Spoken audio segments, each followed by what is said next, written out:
The Rotary Club of Kampala Kibuli was started 4 years ago by a group of young men and women concerned about humanity. Led by Rotarian Cox Sempewa, the club was chartered on the 6th November 2008 and Cox Sempewa as the charter president. The charter night was presided over by the then district governor, Rotarian Kaushik Manek. Since then, Kampala Kibuli Rotary Club has had two other presidents, Rotarian Mustafa Sebagala and the current president, Rotarian Salim Makela. The club happily hosts weekly fellowships at Hotel Africana on Fridays from 6 p.m. to 7 p.m. We have held home hospitalities at Rotarian Mariam's residence, Cox's home, Makera Salim, Mustafa Sebagala, Jamil Sawanyana, and Matovdala. We often hold club retreats to understand each other better and to devise means of bettering the lives of humanity. The club is writing projects that can help the community sourcing for partners. Meanwhile, in a humble way, we have started on helping the less privileged and vulnerable in order to make the world a better place for all of us. We currently sponsor one boy in secondary school at Kampala Modern Secondary School, and we have fundraised for equipment for the pediatrics ward of Kibuli Hospital. One of our colleagues, Aisha Sempewa, took her sick child to Kibuli Hospital, and the child was admitted. And when she reached there, she really realized that the situation really left a lot to be desired at the hospital. She later on came and requested the club to do something about the condition of the hospital. She discovered that in that hospital, each ward has one nebulizer. That was a very big problem. We later on discovered that the hospital also lacked drip stands. Mothers had to stand holding bottles while their children were put on drip, leaving out all the other activities they would have done, and also the fatigue of standing all the time while the child is on drip. So we decided to take it as a club to fundraise in our own way from ourselves some little resources to be able to provide that hospital with at least a nebulizer, some drip stands, and also PVC covers. Our intention was to provide mattresses, but later on in my discussion with the hospital administration, we realized they had mattresses but they lacked PVC covers. Thanks to Satchela Supplies that is managed by one of our colleagues, Rotarian Matovu, who offered a unit of a nebulizer to the hospital, to which the club is also supplementing in order to be able to help the hospital acquire enough nebulizers, at least for the pediatrics ward. There are several demands really at the hospital. This is just a peanut out of the lot that is required at that hospital.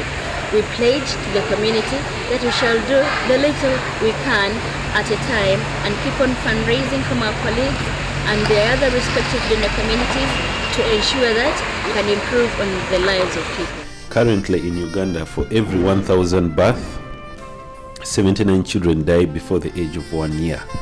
Our club has been touched by this figure and has decided to dedicate some of its efforts to child health care as well as disease prevention. In commemoration of the Rotary Health Day for District 9200, on the 30th of April 2011, the Rotary Club of Kampala Kibuli provided vitamin A and deworming tablets to 350 children and adults. The adults were 169.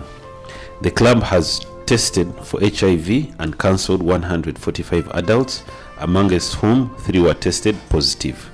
The 3 accepted to live positively and were referred to the health service providers for treatment.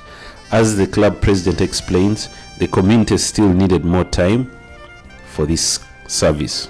I know that they were very happy, and we think that the equipment which we supplied will be used to make the ward, the children's ward, more functional and better for them. And we have been asked to carry on the counseling which we did at the family health home, so that we can take it to more people. We are going to sit down with them and see how this will be done. Education and health are the core issues of our club, especially for persons with disabilities.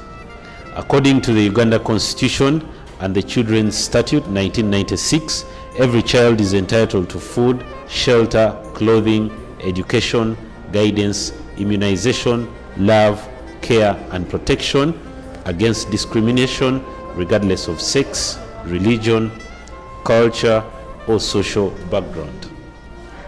The same statute mandates the parents of children with disabilities and the state to have such a child examined to find out the extent of the disability as early as possible and to find a solution. Unfortunately, this is not always the story. They are always looked at as unfortunate and a burden to society, as one of the teachers of the deaf explains. The challenges we have in these children, most parents are negligent, they don't care about them. So we beg every corner so that we get help from either government or any other funds from donors. We shall appreciate, because most of our children are orphans.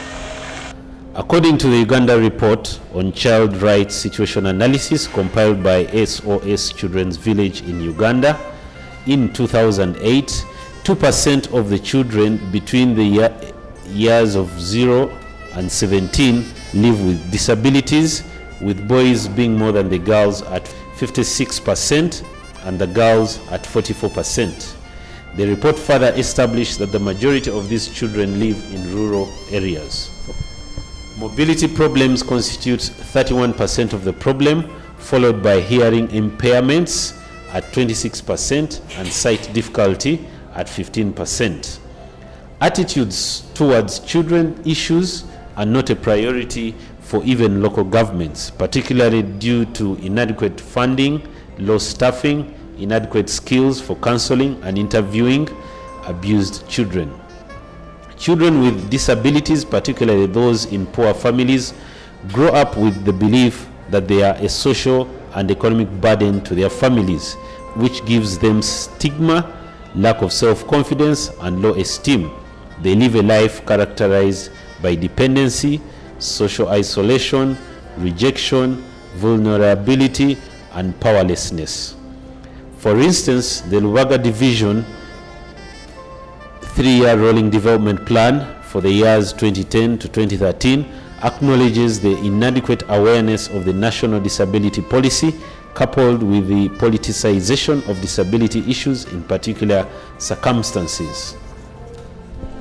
Down in the rural Butambala School for the Deaf, in the newly created Butambala district, one of our own, Rotarian Aisha Kabanda, the club projects director, supports a deaf boy, Simon Kugabwa, out of humanitarian concern. 2 years back, when I was doing community service, and in the community I found a little young boy who really loved me, and all the time he would see me around, he would run very fast to come and stay with me and share with me a word or two, and really kept on smiling at me and communicating.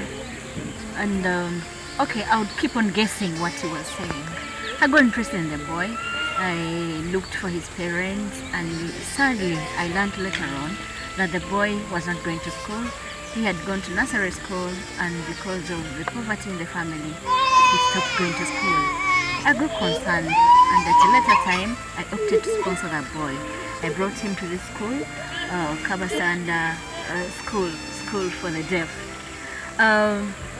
But challenge I found is that I could not even ask him his name. I had known him by one name, his first name, Simon. When we reached at the school, they asked for his second name. I couldn't ask him his name. I couldn't ask for the name of his parent. They kept on asking us a few things, which classes he would last gone to, and a couple of questions. And I saw completely no communication between me and him. And I had wanted really to adapt him, to stay with him, to take him at my home and stay with me. But I found a big challenge how I could stay with somebody who couldn't communicate.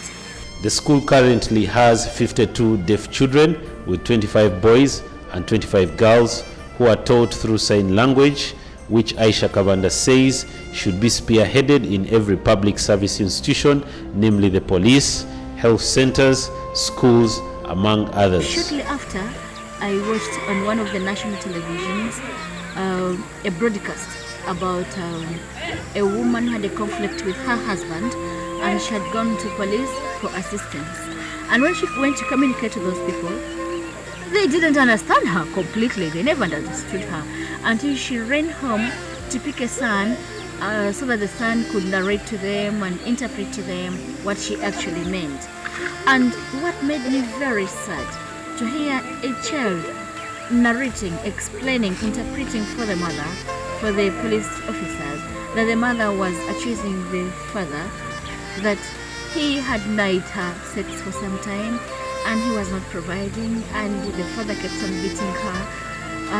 I got so much concern that the child was being involved into family issues. Motivated by the news which was broadcast on a local TV, Bukedi TV, our club identified a communication gap as a barrier to service delivery to the deaf, and therefore the club has decided to take on sign language teaching as a project for the essential service providers like the lawyers, medical practitioners, law enforcers, families living with the deaf, and the Rotary fraternity. We have already drafted a project entitled Learning to Listen to the Voiceless that targets teaching at least 3,000 people distributed in the above categories that need the sign language techniques. In addition, the club shall reach out to the deaf children that have not had a chance to learn the only language in which they could have a chance to be educated. Rotarian Salim Makera says that the short-term future plans of the club include putting up zebra crossings at school points, rebranding the faded ones, beautifying the public city flower gardens, as well as beautifying the roundabouts. About the current and future plans, we have a plan, first of all, to do zebra crossings in the area. We have already identified the places where we are going to do them. We are going to do roundabouts. We are going to supply nets. We have also agreed to sit with the local councillors in the area to identify the needs as one of the immediate plans. But in the long term, we have projects which are planned for the long term, like water projects, sanitation, and many others. Those we will sit down, refine them, and see how we can implement them. Desires amongst us in our community are endless, and the struggle continues for the club as it struggles to fulfill its mandate of service beyond self.